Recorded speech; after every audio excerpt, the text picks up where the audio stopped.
ప్రపంచంలో ఎవ్వరూ చేయలేని పని చేసింది ఒక దేశం.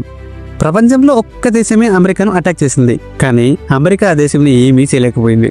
ఈ సంఘటన 1967లో యుద్ధం జరుగుతున్న సమయంలో ఈజిప్ట్ దగ్గర జరిగింది. ఆ సమయంలో ఒక అమెరికన్ నేవీ నౌక ఆ ప్రాంతంలో ఉంది. మొదటగా ఒక మిత్ర దేశానికి చెందిన ఫైటర్ జెట్లు ఎటువంటి చర్యలు తీసుకోకుండానే నౌక మీదుగా వెళ్ళిపోయాయి. అయితే కొన్ని గంటల తర్వాత అవే జెట్లు ఆ నౌకపై దాడి చేయడం ప్రారంభించాయి. వారు రాకెట్లు, బుల్లెట్లు మరియు టార్పిడోలను కూడా వేశారు. ఈ దాడి కారణంగా ఆ నౌక యొక్క యాంటెన్నాలు పోయాయి, జెండాను కూడా కాల్చేశారు. దాంతో ఆ నౌక సహాయం కోసం కూడా కాల్ చేయలేని పరిస్థితి ఏర్పడింది.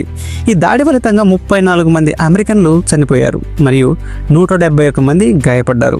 ఈ దాడిని యుఎస్ పొరపాటుగా పేర్కొన్నప్పటికీ నౌకలున్న వ్యక్తులు దానిని నమ్మలేదు. తమకది నిజమైన దాడిలా అనిపించిందని వారు చెబుతున్నారు. మరియు అన్నిటికంటే విచిత్రమైన భాగం ఏంటంటే యుఎస్ ఎప్పుడూ తిరిగి పోరాడలేదు. ఈ దాడి చేసిన దేశం ఇజ్రాయెల్.